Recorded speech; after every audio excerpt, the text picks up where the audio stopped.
alegria estar outra vez com vocês aqui na Semana Teológica do JMC. E o desafio desse assunto é evidente que é muito grande. Eu sei que aqui no meu auditório há pessoas que não são casadas, mas que pensam em casar e ter filhos. Eu sei que há os que são casados e têm filhos pequenos, que ainda estão debaixo da sua autoridade e direção. Sei que tem casados que têm filhos já adultos, que estão andando nos caminhos de Deus. E sei que tem também aqueles que são o alvo da palestra dessa noite, principalmente. Os outros não estão isentos, por assim dizer. Mas o foco é naqueles que são crentes, são servos de Deus, amam a Deus, mas lidam com a dor de ver filhos que não estão andando no caminho de Deus. Essa realidade é maior do que a gente pensa, porque nem todo mundo está disposto a falar sobre esse assunto. Algumas estatísticas que eu colhi dos Estados Unidos, no caso aqui, essas estatísticas se referem à Universidade Americana.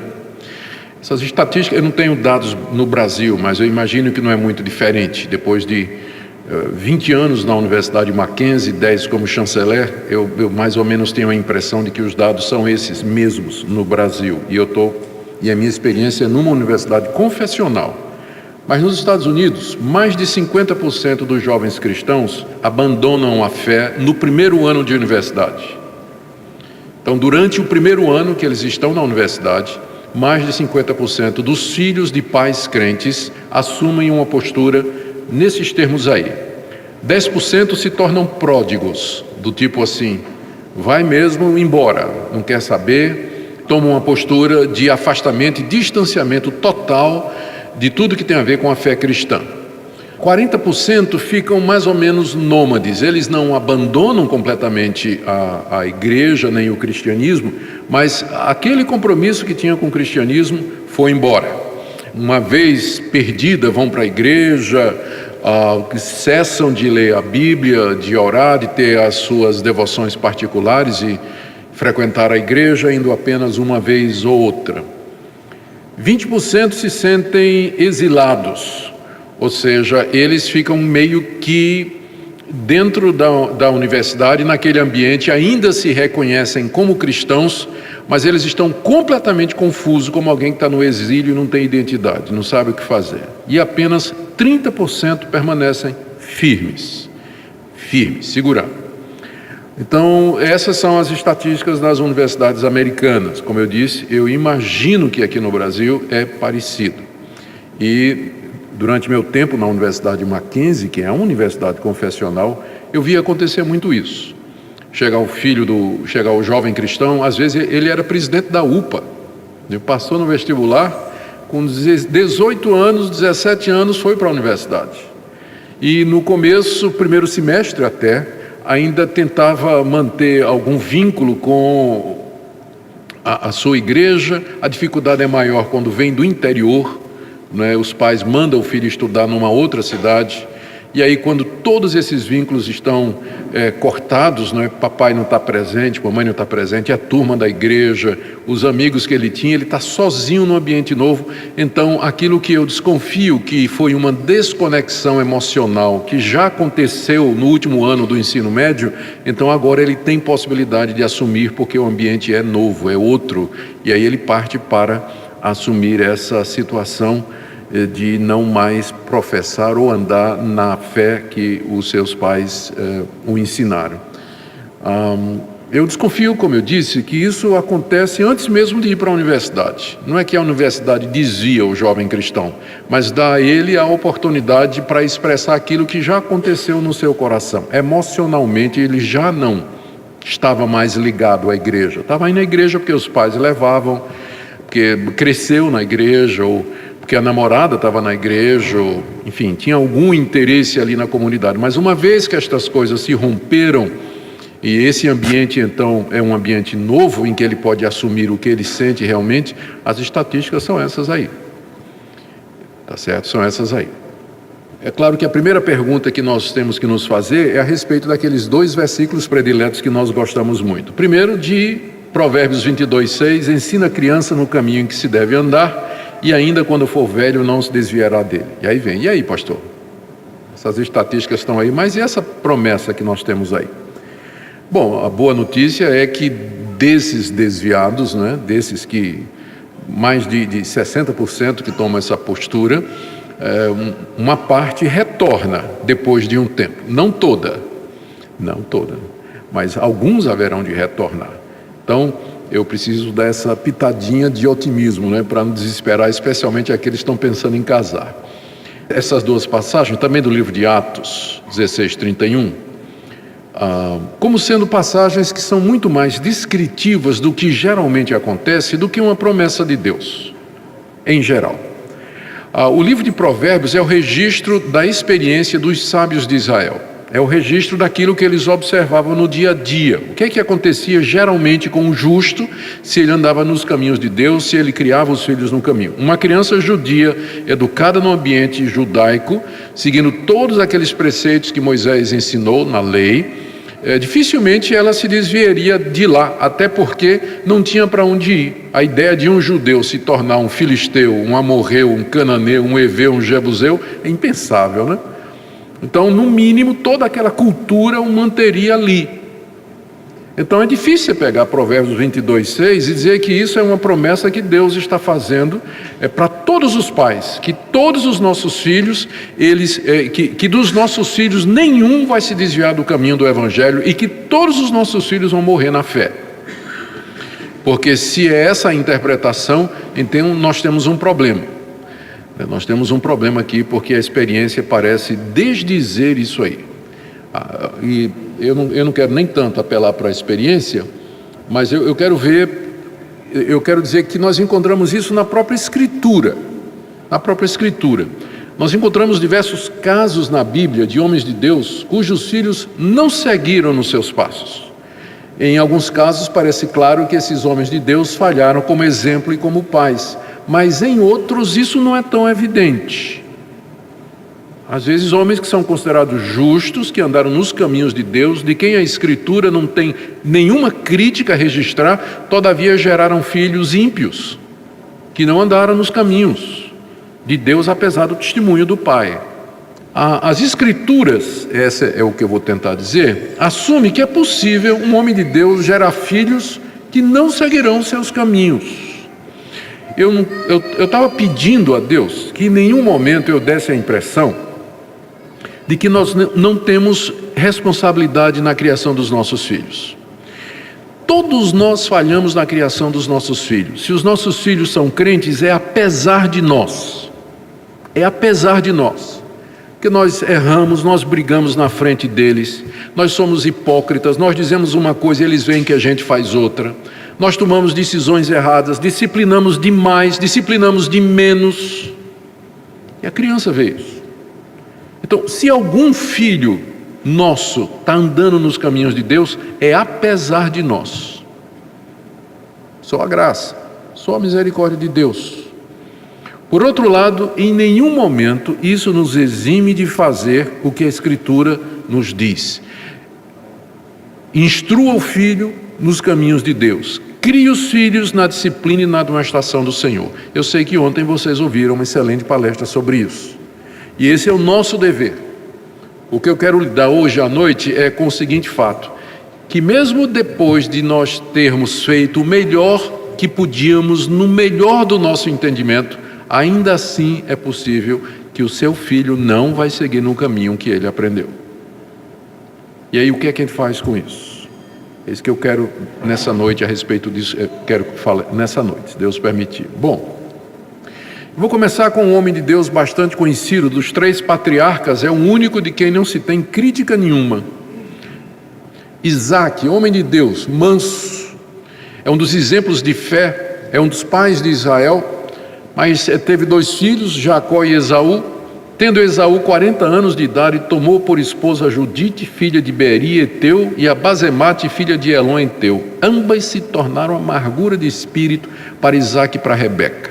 Já velhos, Isaac e Rebeca, um casal temente a Deus, amava a Deus, andava nos caminhos de Deus, mas teve o desprazer de ver um filho tomar 2 cananitas que foram, diz aí, amargura de espírito para o casal de velhinhos. Não. Pode acontecer.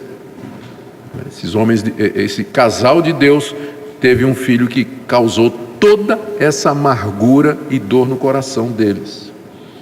O famoso Jacó. Jacó é um daqueles casos que a gente até pode entender porque é que os filhos não deram certo, né? Mas Jacó era um homem de Deus. Ele é apresentado na Bíblia como exemplo de fé e de confiança. Israel é às vezes chamado de os filhos de Jacó, ou então de Jacó diretamente nos profetas, por conta do exemplo de fé desse homem. É esse homem que teve a visão da escada onde os anjos de Deus subiam e desciam. É esse homem que lutou com Deus no Val de Jaboque e prevaleceu. Dos 12 filhos desse homem, só um prestava, que era José. Os outros 11 traíram José. Teve algum que se deitou com a concubina de Jacó, outro praticou prostituição com a nora, e mais 2, se não me engano, Levi e Simeão, mataram uma aldeia inteira porque fizeram mal à irmã deles. Então esse homem viu isso acontecer com seus filhos. Ele não era perfeito, de fato ele não era. Ele foi enganador, ele foi uma série de coisas, mas ele tinha o temor de Deus. Os filhos viam que ele amava a Deus. Os filhos, inclusive, tinham ressentimento disso, não é? A prova é o caso de José, que José é quem estava andando nos caminhos de Jacó, e os irmãos então não queriam absolutamente nada com José, chegando a traí-lo e vendê-lo. O caso do profeta Samuel, esse aqui é realmente impressionante. O profeta Samuel é o último dos juízes em Israel. Um homem de Deus, a história dele é contada em detalhes desde o seu nascimento. Ele vem em resposta às orações de sua mãe, foi criado no templo pelo sacerdote Eli. Homem justo, reto, ungiu os primeiros reis de Israel. Está escrito: tendo Samuel envelhecido, constituiu seus filhos por juízes sobre Israel. O primogênito se chamava Joel e o segundo Abias. Foram juízes em Beceba, porém seus filhos não andaram pelos caminhos dele. Antes se inclinaram à avareza e aceitaram subornos e perverteram o direito. Então os anciãos todos de Israel se congregaram e vieram a Samuel, a Ramá, e lhe disseram: vê, já estás velho, e teus filhos não andam pelos teus caminhos. Constitui-nos, pois, agora um rei sobre nós, para que nos governe como tem todas as nações. O desvio dos filhos de Samuel foi a causa de Israel não querer mais a teocracia, mas uma monarquia como as nações ao redor. Porque esses 2 moços, filhos de Samuel, eles não andaram nos caminhos do seu pai. Ao contrário, diz o texto aí, que eles se inclinaram à avareza, perverteram o direito e aceitaram suborno. Davi é aquele outro caso parecido com o de Jacó. A gente até entende porque é que a família de Davi foi aquilo ali. Mas Davi era um homem segundo o coração de Deus, era o salmista de Israel. Era um homem a quem Deus renovou, fez aquelas promessas com relação à descendência. A vida de Davi é um exemplo de confiança em Deus e de fidelidade em Deus, a não ser naqueles casos conhecidos no caso conhecido em que ele cometeu adultério, mandou matar o marido de Batseba. Cometeu pecados graves diante de Deus. Em sua família nós encontramos o caso de um filho estuprando a irmã, e aí o outro irmão querendo matar o primeiro, ou matando finalmente, mais outro filho que tentou matar Davi e tomar o trono. A desgraça é grande na família de Davi. Mas ele é apresentado na Bíblia como o pai do Messias, homem temente a Deus, que andava nos caminhos de Deus. A gente lê os salmos compostos por Davi e nós percebemos a piedade desse homem, como ele temia Deus, como ele conhecia Deus, como de fato ele ansiava e tinha deleite nas coisas de Deus. Mas essa alegria de ver os filhos andando nos caminhos de Deus, ele não teve. A família dele, quase toda, não é? Depois nós podemos falar de Salomão como sendo aquele que o sucedeu, mas ainda assim não era sem problemas. Outro exemplo é do rei Ezequias. Olha o que a Bíblia diz do rei Ezequias. No 3º ano de Oséias, filho de Elá, rei de Israel, começou a reinar Ezequias, filho de Acás, rei de Judá. Fez ele o que era reto perante o Senhor. Removeu os altos, quebrou as colunas, deitou abaixo o poste ídolo, confiou no Senhor Deus de Israel, de maneira que depois dele não houve seu semelhante entre todos os reis de Judá, nem entre os que foram antes dele, porque se apegou ao Senhor, não deixou de segui-lo e guardou os mandamentos que o Senhor ordenara a Moisés. Ezequias era filho de um rei ímpio, o rei Acás. Acás foi um dos piores reis que teve em Israel, mas gerou um filho justo, um filho temente a Deus.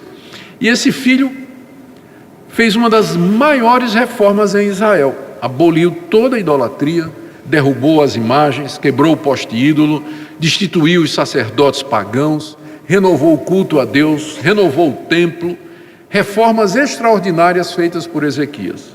Quando Ezequias morreu, quem assume é o filho dele. Tinha Manassés 12 anos, era um menino de 12 anos. Quando começou a reinar, fez ele o que era mal perante o Senhor. Você nota que é dito de Ezequias que não teve nenhum rei como ele. Ele é colocado, inclusive, vou até voltar aqui, né?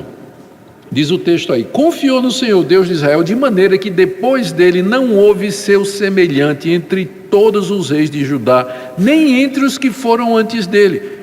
A piedade, a santidade, a justiça de Ezequias são exaltados aqui acima do próprio Davi. Está dizendo que não teve ninguém, que dos reis de Israel, ninguém foi tão piedoso, temente a Deus e fiel como Ezequias.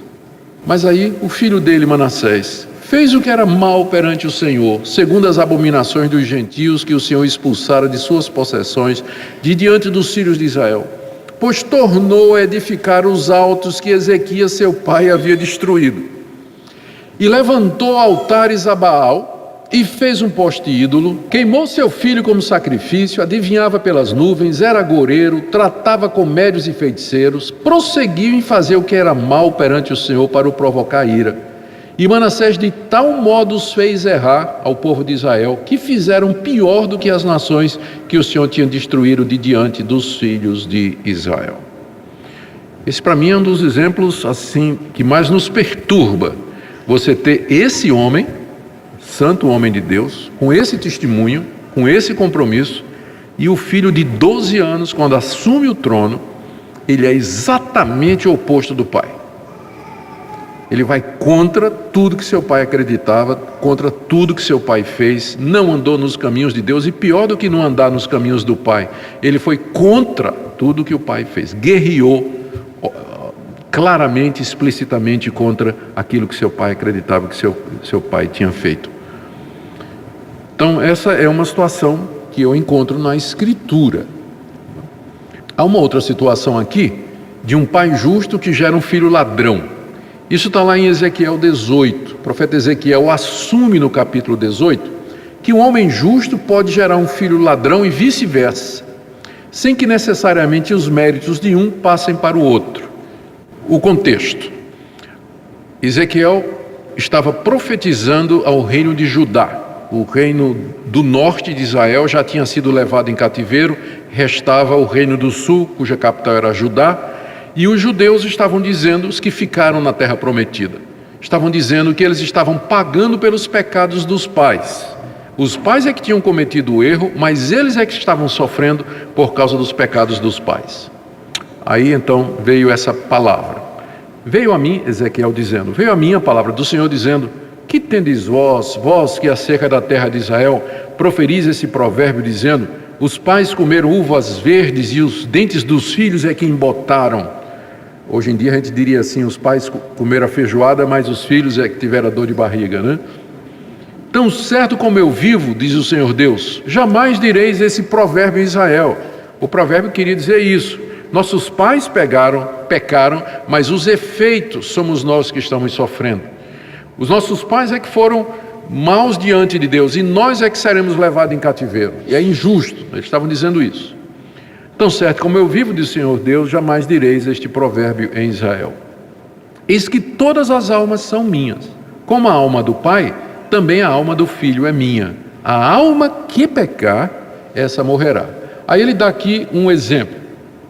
Ele diz: sendo o homem justo e fazendo juízo e justiça, não comendo carne sacrificada nos altos, nem levantando os olhos para os ídolos da casa de Israel, nem contaminando a mulher do seu próximo, nem se chegando à mulher na sua menstruação, não oprimindo a ninguém, tornando ao devedor a coisa penhorada, não roubando, dando o seu pão ao faminto, e cobrindo ao nu com vestes, não dando o seu dinheiro à usura, não recebendo juros, desviando a sua mão da injustiça, e fazendo verdadeiro juízo entre homem e homem, andando nos meus estatutos e guardando os meus juízos, e procedendo retamente, o tal justo certamente viverá, diz o Senhor Deus.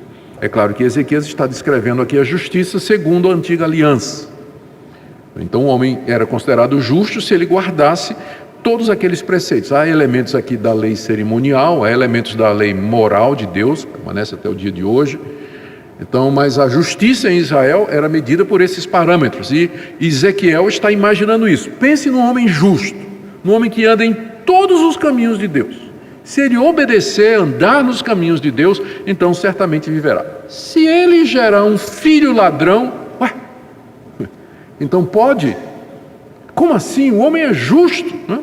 Mas ele diz aqui, se gerar um filho ladrão, derramador de sangue, que fizer a seu irmão qualquer destas coisas, e não cumprir todos aqueles deveres, mas antes comer carne sacrificada nos altos, contaminar a mulher de seu próximo, oprimir ao pobre e necessitado, praticar roubos, não tornar o penhor, levantar os olhos para ídolos, cometer abominação, emprestar com usura e receber juros, porventura viverá?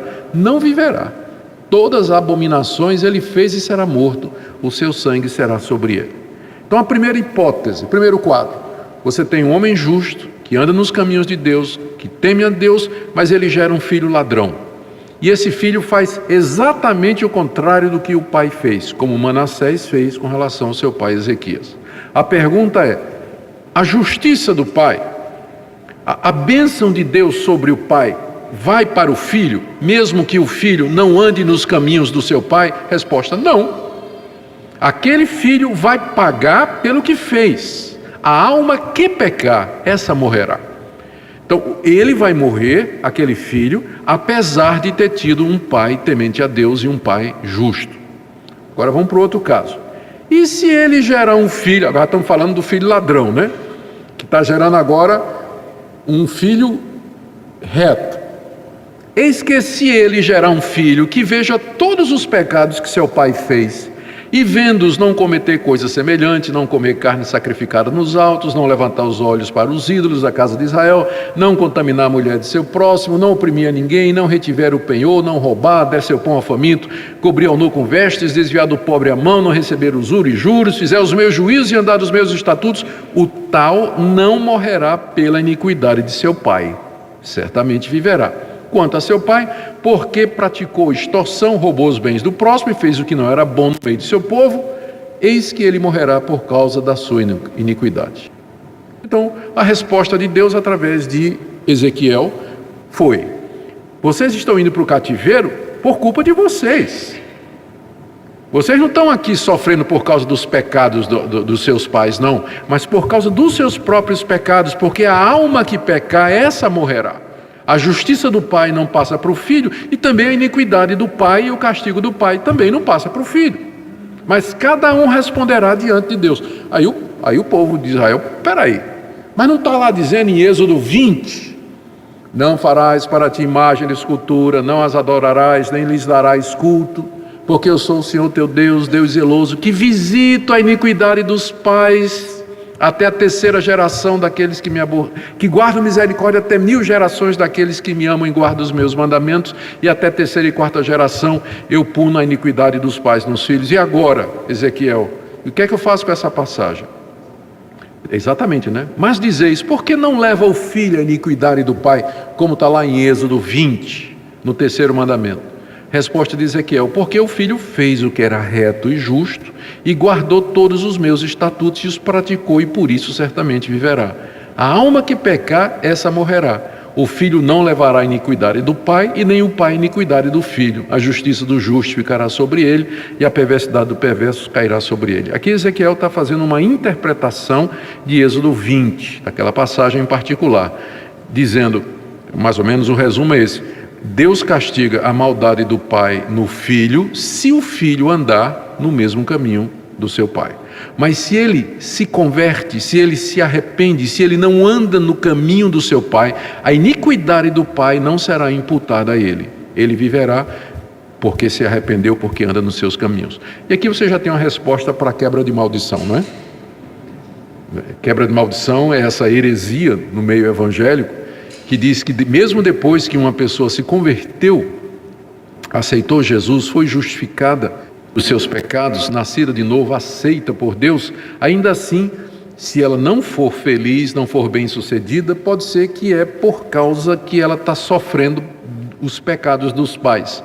Então está sofrendo algum tipo de maldição hereditária, está pagando pelos pecados do pai, mesmo depois que ela se arrependeu e se converteu. Isso aí é uma heresia à luz de Ezequiel, não é? Porque o que quebra a maldição é a conversão. O que quebra o ciclo é quando a pessoa se arrepende e crê no Senhor Jesus, porque Ele levou na cruz do Calvário todas as nossas maldições. Não tem uma maldição que não tenha sido quebrada na cruz pelo Senhor Jesus. Ele se fez maldição em nosso lugar. Então, já olhando para isso, antevendo isso, Ezequiel já interpreta Êxodo à luz dessa realidade. E o que para nós, então, o que interessa, o que é importante para nós, é que o texto bíblico contempla a possibilidade de que uma pessoa temente a Deus pode ter um filho que não ande nos caminhos de Deus. E aqui também é importante porque Deus, no texto, eu sei que o foco é outro, mas o texto diz que a responsabilidade do destino eterno daquele filho ladrão injusto é dele, é ele que tomou aquela atitude. Eu digo isso porque os pais tendem a se culpar, às vezes indevidamente, pelo desvio dos filhos. O filho se desvia e o pai e a mãe ficam se sentindo extremamente culpados, e muitos vivem com essa culpa a vida toda, porque os filhos não estão andando nos caminhos de Deus. Eu não estou dizendo que nós não somos culpados. No início eu falei que seu filho se converter é apesar de você e apesar de mim. Então, nós sabemos que é pela graça. Mas o que nós não podemos também é levar uma carga que Deus não colocou sobre os nossos ombros. Nós podemos e devemos ensinar os caminhos de Deus aos nossos filhos, dar exemplo a eles, orar por eles, mas haverá uma altura, haverá um momento em que ele vai ter que tomar uma decisão. Ele vai ter que escolher entre a vida e a morte, se ele vai seguir no caminho que ele foi instruído ou não. E ele vai responder por isso diante de Deus. Você não vai responder pelo seu filho, porque ele é um indivíduo, ele é um ser moral diante de Deus. Você vai responder pelo seu dever de ter criado, de ter dado exemplo como pai, mas não pela decisão que seu filho vai tomar. E eu sei que, é claro, muitos filhos tornam essa situação ainda mais complicada porque eles criticam os pais. E dizem: eu não quero saber de cristianismo, papai ou mamãe, porque vocês me oprimiram, vocês me criaram numa gaiola, vocês me isolaram, vocês me bateram, vocês deram tanto, né? Os filhos sabem manipular esse tipo de emoção. Então os pais precisam ter sabedoria e conhecimento bíblico para não levar uma carga mais do que Deus colocou nos seus ombros. Como eu disse, nós temos que nos arrepender diante de Deus. Mas por outro lado, nós não precisamos levar mais do que aquilo que Deus coloca sobre nós.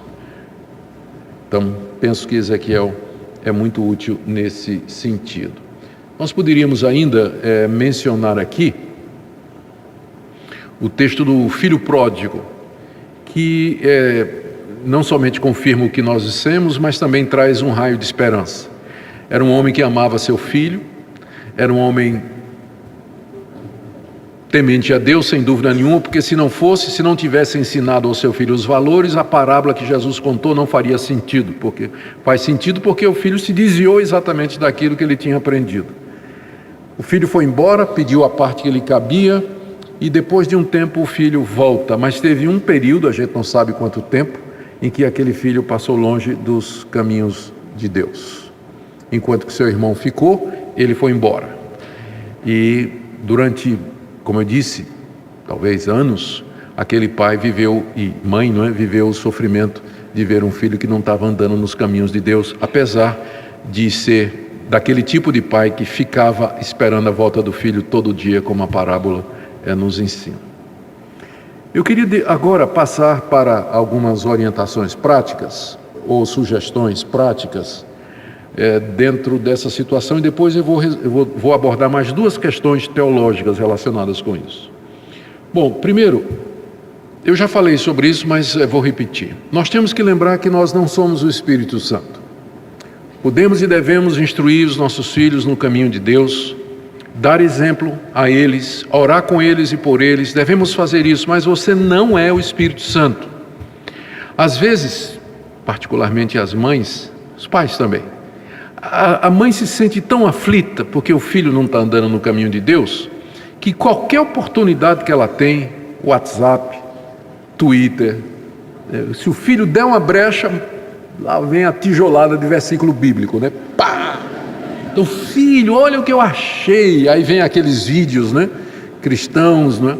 E o menino já não aguenta mais. O menino já não aguenta mais. E a mãe no pé ali, ó, fazendo pressão, marcando em cima. Fica muito difícil dizer qual é o limite. Até que ponto, né? E isso é um sofrimento para os pais. É uma pergunta que os pais fazem. Até que ponto eu devo ficar em cima insistindo no meu filho que não quer ir para a igreja, não quer ouvir a Bíblia, não quer fazer culto doméstico, não quer mais nada? Até onde eu posso ir? E eu confesso que eu não tenho uma resposta pronta. Aliás, eu creio que ninguém tem uma resposta pronta, porque cada situação é diferente. Os pais vão precisar de sabedoria e discernimento diante de Deus, porque em algumas situações, se esticar a corda demais, ela parte. Se esticar a corda demais, ela parte. E às vezes existe essa pressão, como se você pudesse converter seu filho, como se você pudesse fazer o papel do Espírito Santo. E há situações que a melhor coisa é fazer como está lá. Eu sei que não está falando de filhos, mas lá 1 de Pedro capítulo 3 diz que as mulheres podem ganhar os maridos descrentes sem palavra, só pelo testemunho. Não está dito lá em 1 de Pedro capítulo 3? Eu sei que é o caso da mulher para o marido descrente, mas o princípio é esse, que há situações em que o testemunho, a conduta, vai falar muito mais do que palavras, especialmente se o filho foi criado na igreja e ele já sabe tudo de cor e salteado. Ele sabe o evangelho todinho, sabe os 5 pontos do calvinismo, sabe os 5 slogans da reforma protestante, já leu as institutas, ele sabe de tudo. Você não tem nada novo para dizer para ele, não tem nada novo para dizer para ele. Então, essa é uma cautela que nós precisamos ter. Precisamos ter por conta disso, para não saturar, não pecar por saturação. É claro que o outro erro seria ser omisso. E aqui vai ter que entrar a oração, né, para pedir a Deus sabedoria e discernimento para saber exatamente quando puxar o freio de mão ou quando pisar no acelerador, não é? Outra coisa que nós podemos lembrar aqui é que muitos dos filhos desviados regressam. E esse é um ponto de muita alegria. Eu sou um exemplo disso. Eu fui criado na igreja, desde cedinho, minha mãe bastante piedosa, meu pai também estava na igreja, apesar de que depois de um tempo ele largou. Mas eu tive uma mãe muito crente, que me ensinou a palavra de Deus, e aos meus irmãos. Mas aos 16, eu fui líder de adolescente, participei do coral da igreja, participei de concurso bíblico na igreja, namorei a filha do pastor, que é mais crente do que isso, né? Mas aos 16, 17 anos, fui para o mundo, mas fui mesmo. Larguei a igreja, virei as costas para o cristianismo e assumi realmente uma posição mundana. Porque eu tinha ainda 16, 17 anos, morava na casa dos meus pais e dependia deles, minha mãe marcava em cima, todo domingo a igreja, gostando ou não, ia para a igreja. Teve um domingo que a gente entrou no carro, e eu já revoltado porque eu não queria ir para a igreja, e eu estava sem a Bíblia. Aí a mamãe disse assim: cadê a Bíblia? Trouxe não. Aqui, já estávamos no carro, a casa fechada. Ela disse: pegue a chave, vá em casa, abra, pegue a Bíblia e volte. Gente, eu saí com tanta raiva daquele carro, que eu estava tremendo de raiva, tentando abrir a porta de casa com a chave e não conseguia, né? De tanta raiva que eu estava, eu perdi a paciência e dei um murro na porta de vidro. Daí vocês não vão ver, mas tem uma cicatriz aqui, ó, até o dia de hoje. A mão atravessou o vidro, né? A raiva que eu tinha, ou que eu estava, porque estava sendo levado para a igreja. Mas eu consegui o que eu queria, não fui para a igreja, fui para o hospital, é verdade, né? Mas não fui para a igreja. Então, eu era esse nível de rebelião. E, finalmente, meus pais parece que viram que não tinha como mesmo, né? Eu fui para o mundão mesmo e fiz tudo que você está pensando em mais, né? Aos 22 anos de idade eu me converti. Passei 6 anos longe dos caminhos de Deus.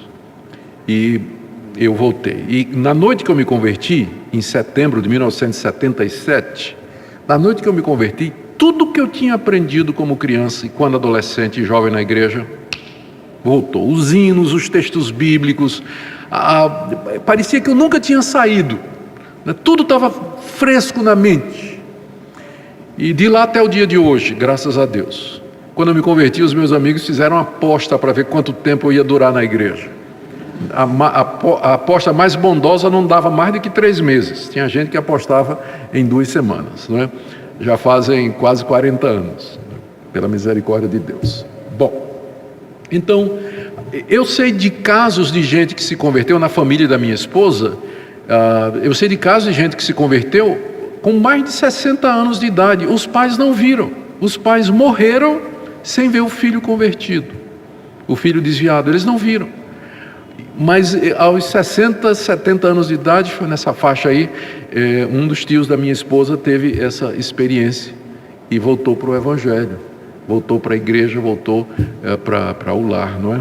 Então, por isso, não pare de orar pelo seu filho, não pare de orar por ele. Mesmo que você não tenha a graça de vê-lo voltar enquanto estiver vivo, mas continue orando, dizendo: Deus, nem que seja depois da minha morte, mas que meu filho um dia volte para os caminhos de Deus. Bom, terceira coisa aqui, em termos de orientações práticas, é bom lembrar que você não está só. Muitos homens de Deus sofreram e sofrem com isso.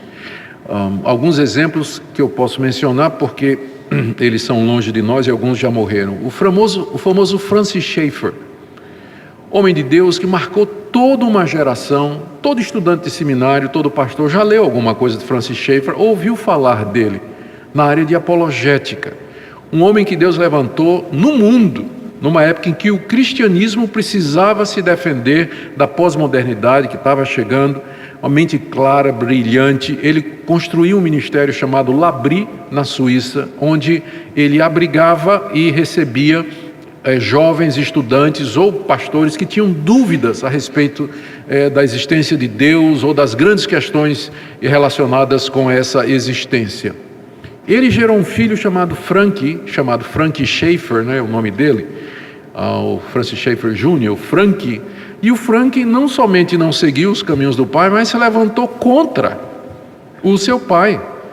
E escreveu, alguns anos atrás, um livro onde ele acaba com a memória do seu pai. Então eu fico pensando no sofrimento que esse homem não passou com esse filho. E era um grande homem de Deus, um grande homem de Deus. Há outros exemplos de grandes líderes no mundo que nós poderíamos citar também e que sofreram muito, muito com o problema familiar. Todo mundo sabe a história do Billy Graham, né, e do sofrimento que ele teve com o seu filho durante muitos anos, um espinho na carne do Billy Graham. A alegria é que o filho se converteu algum tempo atrás.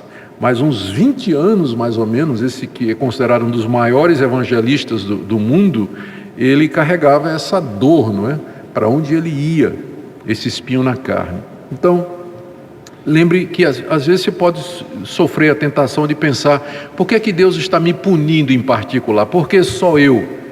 Especialmente quando você está conversando com outras pessoas e outras famílias na igreja, cujo filho é baterista, outro canta no vocal, o outro é diácono, está todo mundo na igreja integrado e seu filho fora da igreja. E você com aquela sensação, né? Mas por que comigo exatamente, não é? Então, você não está só, tem muitos outros. É como eu disse, nem todo mundo gosta de falar sobre isso. Eu já pensei uma vez em formar um grupo de apoio, né, dar ajuda para pais com filhos desviados, mas eu fiquei pensando, quem viria? Ninguém quer expor os filhos, né? Quem é que viria para um grupo de apoio desse? Então fica difícil tratar desse assunto e ajudar. Então a impressão que os pais têm às vezes é que ele está sozinho nessa luta. Você não está sozinho. Há muitos outros que sofrem juntamente com você. Há uma outra coisa aqui que eu já mencionei, mas que eu creio que é extremamente necessário, é a necessidade de aprender a pedir e aceitar o perdão de Deus. Como eu disse, nós erramos na criação dos nossos filhos. Não há o que discutir. Não há o que discutir. Então, é preciso chegar diante de Deus e dizer: Deus, eu sei que eu não vou levar o sangue do meu filho sobre mim, se ele morrer incrédulo, se ele morrer nos seus pecados. Mas eu sei que eu não fui o melhor pai ou a melhor mãe. Por isso eu quero te pedir perdão, peço que o Senhor me perdoe. Peço que o Senhor não me impute esse pecado por causa do sangue de Jesus. Jesus morreu por esse pecado também. E aí, aceite o perdão de Deus. Aceite o perdão de Deus. Há 2 semanas atrás eu encontrei um caso, eu estava lidando com um caso exatamente de um homem temente a Deus, que anda nos caminhos de Deus, mas ele não consegue se perdoar pelo que aconteceu, um ato que ele cometeu anos passados na sua família, e que é usado por um dos seus filhos como argumento para dizer por que ele não está mais na igreja, não é? O filho culpa o pai por alguma coisa que fez, e o pai não consegue se perdoar e aceita toda essa carga de culpa que vem da parte do filho. Então você tem que aprender a aceitar o perdão de Deus. Outra coisa, manter a porta aberta. Isso aqui é difícil, mas eu penso que o que eu quis dizer com isso, o que eu quero dizer com isso é o seguinte: o seu amor pelo seu filho, ele deve ser incondicional. Você não vai amar seu filho só porque ele é crente. Se o seu filho se desviar, você ainda deve amá-lo do mesmo jeito, com coração pesado, coração triste. Como achar o equilíbrio entre você deixar claro para o seu filho que você não concorda com o que ele está fazendo, e ao mesmo tempo mostrar para ele que você o ama e que a porta da sua casa e do seu coração estão sempre abertas para ele? A situação fica mais difícil ainda se o filho entra pelo caminho das drogas ou do homossexualismo, por exemplo. Então como é que fica isso? Ainda pode ficar debaixo do teto? Ainda vai morar em casa? Quais são os limites disso aí? Mais uma vez, eu gostaria de ter uma resposta pronta para cada caso, mas eu não tenho. O que eu posso dizer é que é melhor você errar no lado da misericórdia. É melhor você errar por exagero de misericórdia e manter aberto o quanto for possível, enquanto não envolver compromisso, enquanto não envolver a sua segurança, manter a porta aberta para que seu filho saiba que você o ama.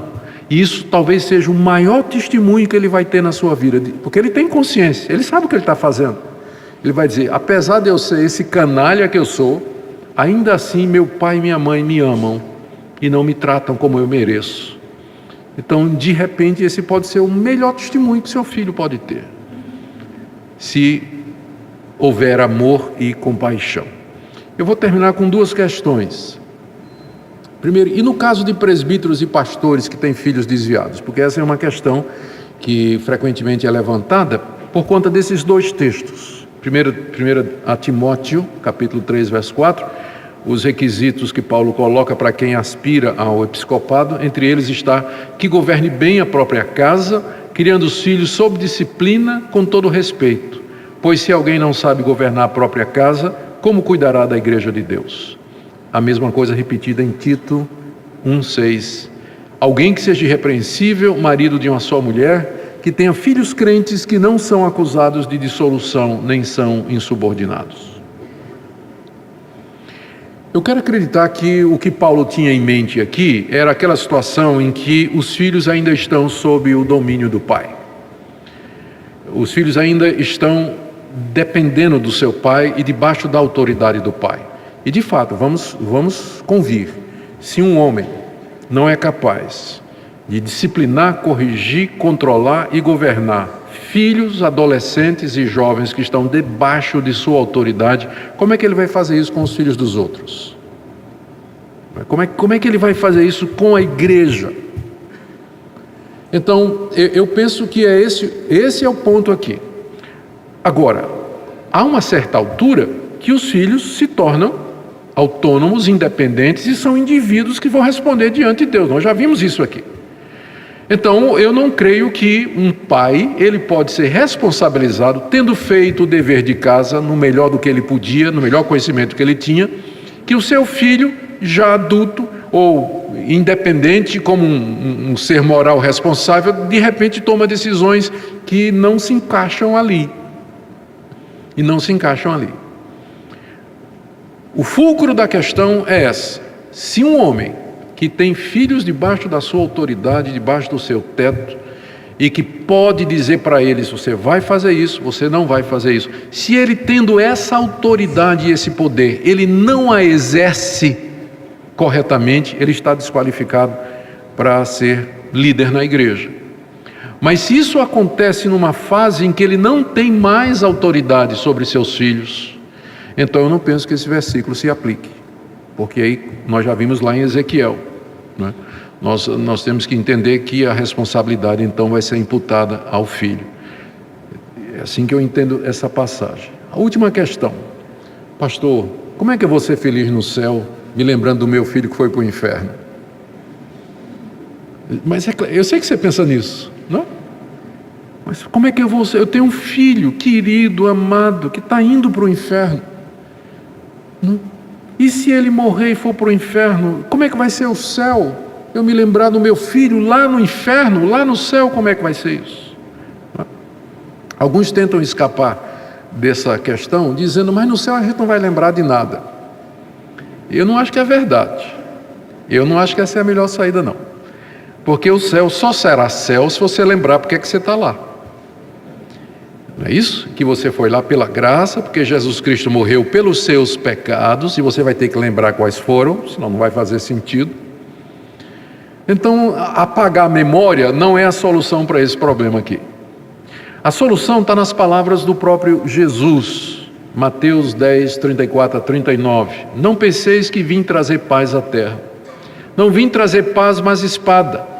Pois vim causar divisão entre o homem e seu pai, entre a filha e sua mãe, e entre a nora e a sua sogra. Assim os inimigos do homem serão os da sua própria casa. Quem ama seu pai ou sua mãe mais do que a mim, não é digno de mim. Quem ama seu filho ou sua filha mais do que a mim, não é digno de mim. E quem não toma a sua cruz e vem após mim, não é digno de mim. Aqui o Senhor Jesus se coloca como sendo o objeto maior e supremo do nosso amor e da nossa devoção. Eu sei que às vezes as pessoas dizem assim, mas o amor a Jesus é uma coisa e o amor ao filho é outra. Mas não é bem isso que ele está dizendo aqui. Porque se são dois amores diferentes, ele não pode fazer essa comparação. Quem ama seu filho mais do que a mim não é digno de mim. Seria uma comparação que não faz sentido, já que são dois amores distintos.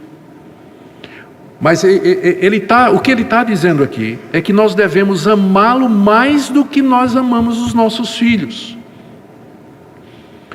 Ele é o amor supremo da nossa vida. O amor a Cristo supera todos os demais amores, e os laços espirituais que me unem a Jesus Cristo, eles são maiores do que os laços materiais, familiares e de sangue desse mundo.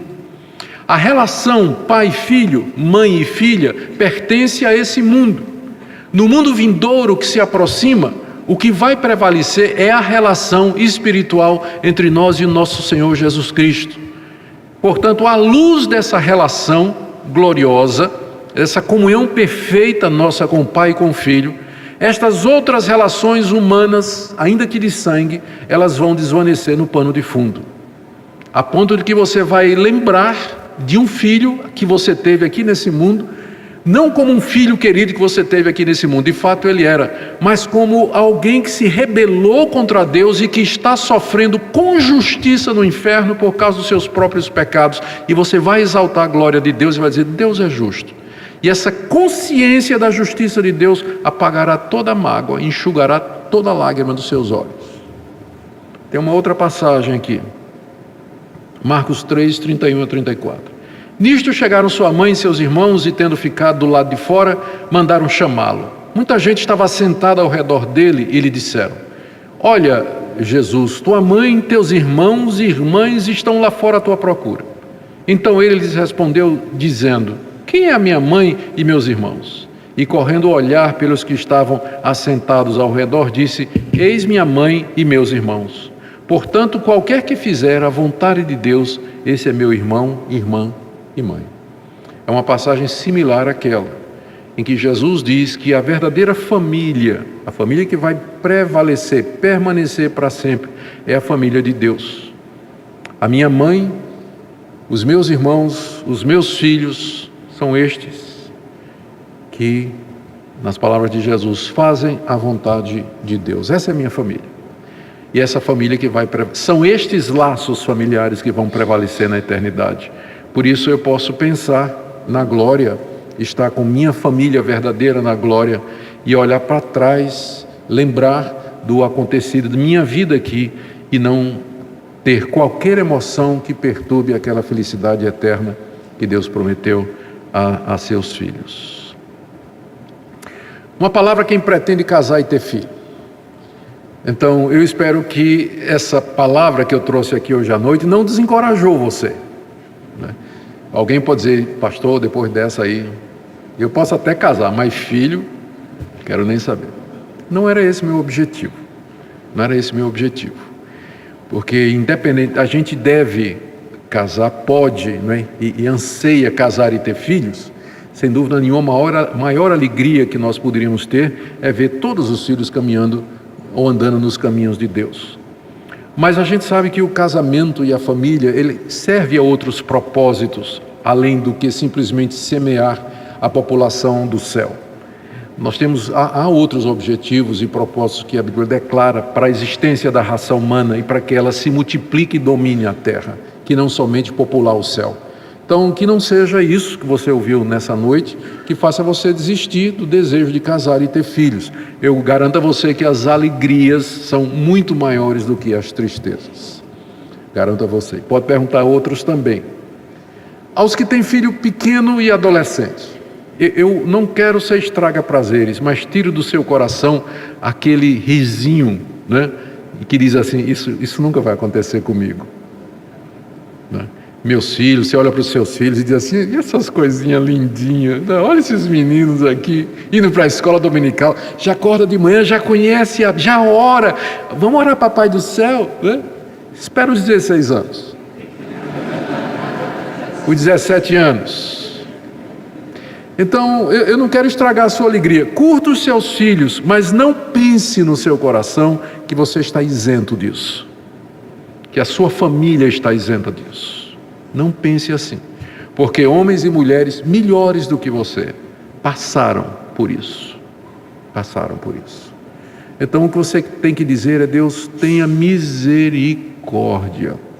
É se apegar a Deus, confiar na graça de Deus e suplicar a Ele a sua misericórdia e ensinar seu filho no caminho que deve andar, porque normalmente é isso que acontece, ele não se desvia.